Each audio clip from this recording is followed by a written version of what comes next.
Assalamualaikum warahmatullahi wabarakatuh. Kita bertemu lagi dalam topik kewirausahaan sesi kelima. Temanya adalah ragam usaha dan pengusaha. Jadi yang perlu kita simak adalah bahwa ternyata ada hubungan diimplikasi antara ragam usaha dengan pengusaha. Maksudnya begini, ragam usaha itu artinya jenis-jenis usaha. Kalau pengusaha berarti orang yang membuat suatu usaha yang karena dia berusaha tersebut melahirkan jenis usaha. Jadi bisa kita lihat berbolak-balik. Setiap jenis usaha pasti dilahirkan oleh pengusaha. Setiap pengusaha yang berkreatif akan melahirkan jenis usaha yang baru. Dan sebaliknya, ragam usaha yang telah ada pun membuka kemungkinan seseorang untuk merintis dan menjadilah dia seorang pengusaha. Jadi, kejelian seseorang dalam melihat ragam usaha yang ada memungkinkan sekali dia menjadi pengusaha yang sukses. Memang kalau tentang kewirausahaan, kita akan berbicara tentang aktivitas ekonomi, tak bisa lepas dari situ.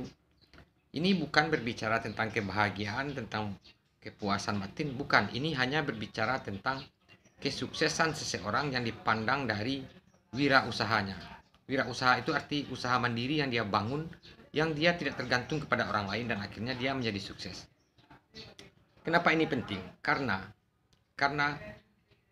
diharapkan muncullah banyak orang-orang yang berjiwa entrepreneurship, melahirkan usaha-usaha baru, membuka lapangan kerja baru, sehingga membangun rantai ekonomi terbaru. Ini yang diharapkan. Jangan pengetahuan atau ijazah yang diperoleh membuat kita diperbudak oleh sistem yang telah ada. Membuat kita berusaha menggantungkan harapan kita secara ekonomi kepada ragam usaha yang telah ada. Nah, contoh pertama saya kenalkan dahulu contoh ragam usaha sekarang. Misalnya di dunia internet. Di dunia internet itu sekarang Amazon adalah ragam usaha di bidang bisnis yang paling terkaya saat ini.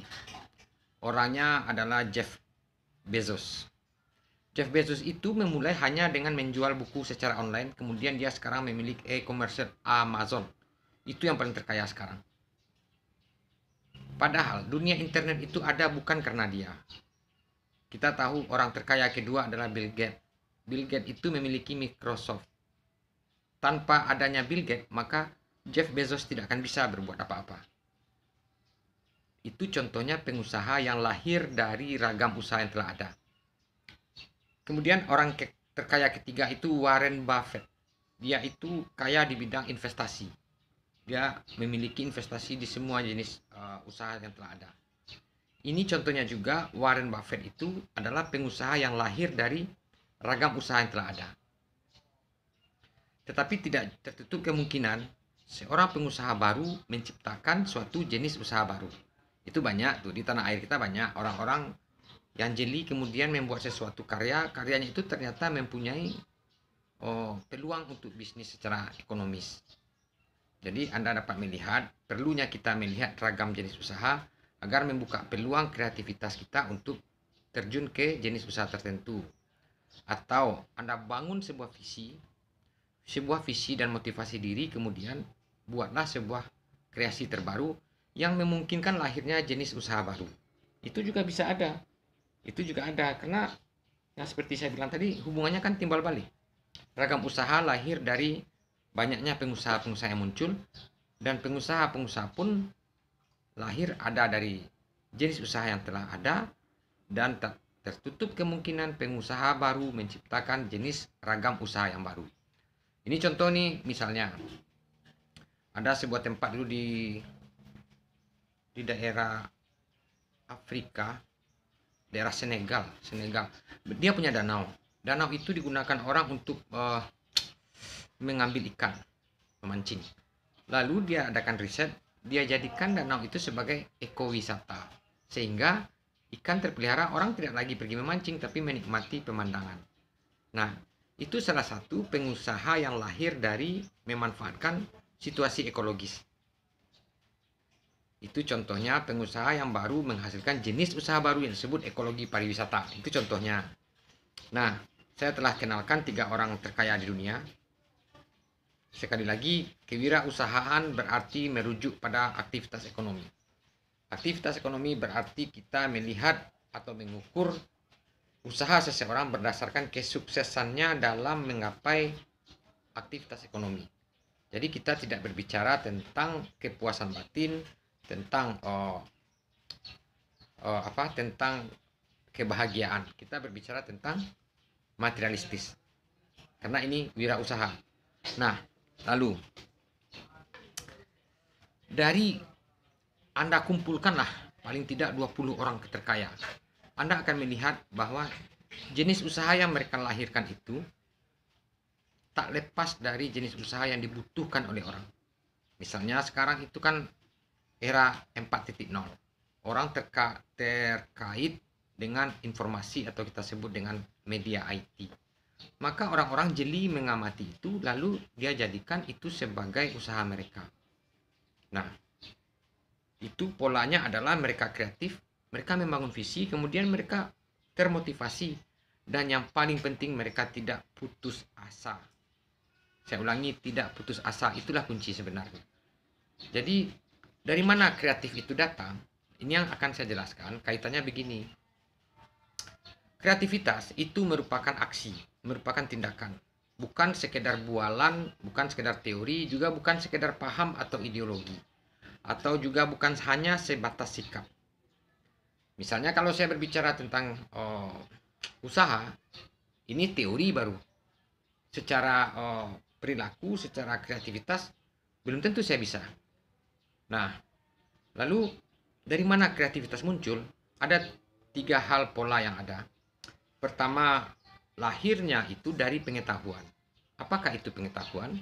Pengetahuan itu kumpulan dari hal-hal yang Anda ketahui dimulai dari sejak Anda bangun tidur sampai Anda tidur lagi. Dan pengetahuan itu pun kadang muncul lewat mimpi. Nah, pengetahuan tadi apabila disusun secara rapi dan terstruktur, maka itu jadi ilmu pengetahuan. Kalau pengetahuan saja tanpa ada susunan yang baik, maka dia bisa jadi hoax itu. Jadi kalau sekolah, kurikulum, Anda masuk SD, SMP, SMA, perguruan tinggi dan lain-lain, itu sebenarnya menstrukturkan kumpulan pengetahuan-pengetahuan yang ada menjadi sebuah ilmu pengetahuan. Jadi bukan hoax, karena jelas ada empirisnya, ada ilmiahnya. Kalau pengetahuan tidak, pengetahuan itu hal-hal yang Anda ketahui. Jadi dia berserakan itu. Kalau tidak bisa direkap, maka dia menjadi hoax. Hoax itu nol informasi, tidak ada manfaat. Nah, itu maksudnya hoax itu. Bukan bohong ya. Bohong itu kan bagian dari hoax. Kemudian, setelah adanya kumpulan pengetahuan, ya, maka pengetahuan yang ilmu pengetahuan tadi melahirkan atau membangun sebuah sikap. Sebuah sikap yang kemudian sikap tersebut mengatur atau mengontrol atau mengawasi pemikiran. Misal, kita tahu bahwa menjual ikan adalah di tempat pesisir misal. Kenapa? Karena di situ dekat dengan sumber ikan dan kemudian orang pasti akan membeli ikan ke daerah tersebut. Lalu kita buat cabang di pasar. Kenapa? Karena di pasar orang berkumpul terjadi transaksi. Itu pengetahuan baru kan? Sikap kita gimana? Sikap kita adalah jual beli itu kan harus tidak melanggar kaidah agama dan norma. Bolehkah kita rasanya di suatu tempat ada nelayan-nelayan kecil, lalu kita beli dengan harga yang murah, kita jual dengan harga yang tinggi? Disitulah gunanya sikap. Sikap kejujuran dalam berbisnis, sikap tidak menghalalkan apa yang haram, itu merupakan sikap. Nah, itu mengatur itu. Lalu dari pengetahuan dan muncul sikap, baru ada aksi, ada tindakan. Setiap tindakan akan melahirkan kreativitas. Nah, itulah dia. Jadi terkait tentang ini, lalu ada seorang pemuda. Dia bernama Hafik Oktalibera. Pemuda yang cerdas menurut saya, karena dia bertanya, dia menyela. Pertanyaannya begini. Salah satu sifat manusia itu kan lupa.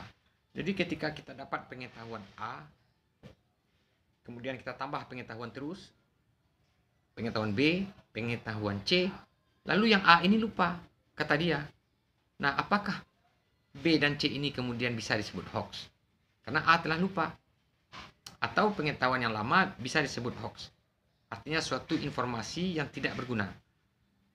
Itu jelas itu. Pertanyaan orang seperti itu, pertanyaan orang cerdas dan orang yang kreatif itu. Jawabannya adalah, saya jawab begini, sesungguhnya manusia itu tidak pernah lupa. Tidak pernah lupa. Yang kita itu dilupakan karena pengetahuan yang lama telah terbangun menjadi pengetahuan baru. Kalau dalam ilmu psikologi pendidikan itu disebut berasimilasi dia. Berasimilasi pengetahuan A dengan pengetahuan B menghasilkan pengetahuan C. Jadi pengetahuan yang terbaru adalah pengetahuan C. Dengan adanya pengetahuan C, maka pengetahuan A dan B sudah hilang. Hilang secara konsep ini maksudnya. Anda tidak ingat lagi. Misalnya begini, misalnya kita dulu mengetahui kalau pesawat terbang. Tahu waktu kecil pesawat terbang di langit, itu contoh pengetahuan. Lalu setelah dewasa Anda pun naik pesawat terbang, Anda merasakan bahwa ternyata pesawat terbang itu adalah suatu motor yang bergerak di atas karena ada keseimbangan hidrologi. Nah, pengetahuan-pengetahuan yang lama bisa jadi hilang dia, menjadi pengetahuan baru yang lebih terbarukan. Jadi diharapkan semakin hari ya tambahlah pengetahuan. Pengetahuan-pengetahuan yang tersusun itu gunanya Anda sekolah. Makanya di Indonesia kan wajib belajar. Karena belajar itu secara formal ada kurikulumnya. Kurikulum itu sesungguhnya adalah menstrukturkan atau menyusun beberapa pengetahuan menjadi sebuah disiplin. Nah, gitu dia. Apakah setiap kita itu harus sekolah untuk mendapatkan ilmu pengetahuan? Tidak. Ada namanya ilmu empiris. Banyak juga pengusaha atau wirausaha yang lahir tanpa sekolah. Banyak. Tapi jangan Anda sampai berhenti pula sekolah gara-gara itu. Karena jawabannya begini, sedangkan sekolah saja kita belum tentu kita melahirkan kreativitas yang bisa membuat kita wirausaha. Apalagi tidak sekolah. Lalu muncul pertanyaan, kenapa orang-orang itu bisa? Setiap orang itu berbeda dalam hal menggali potensi. Everyone is unique. Semua orang itu unik. Unik itu maksudnya sesuai dengan diri masing-masing. Tidak ada yang sama. Jadi jangan Anda mencoba-coba menyamakan diri dengan orang lain. Tidak bisa itu. Kembangkan saja potensi diri. Munculkan sikap positif. Terima pengetahuan yang positif akan melahirkan sikap positif. Jangan terima pengetahuan negatif. Begitu pengetahuan negatif masuk ke otak, sikap negatif pun akan muncul. Jadi itu gunanya indera, mata, telinga, semuanya digunakan untuk menyeleksi pengetahuan yang datang. Mana yang hoax dibuang. Jangan biarkan informasi-informasi nol atau minus masuk ke kepala. Karena akan merusak sikap. Saya kira untuk ragam usaha dan pengusaha-pengusaha itu sekarang kan banyak kita lihat di internet itu. Kumpulkan saja 10 orang pengusaha-pengusaha sukses. Baca biografi dia. Anda akan menemukan suatu pola. Suatu keseragaman antara pengusaha satu dengan pengusaha dua. Tak lain tak bukan mereka itu pantang menyerah. Mereka pantang menyerah. Kedua, mereka membangun visi. Visi itu suatu impian ideal yang terbangun dengan sendirinya dari kumpulan-kumpulan pengetahuan dan kondisi lingkungan. Apabila kondisi lingkungan itu membuat Anda tertekan, maka Anda akan melahirkan pemikiran. Pemikiran-pemikiran kreatif itu yang diharapkan. Jangan sampai kondisi yang tertekan membuat kita itu mati konyol. Justru membunuh karakter diri kita. Jangan sampai demikian. Barangkali ini yang bisa saya sampaikan.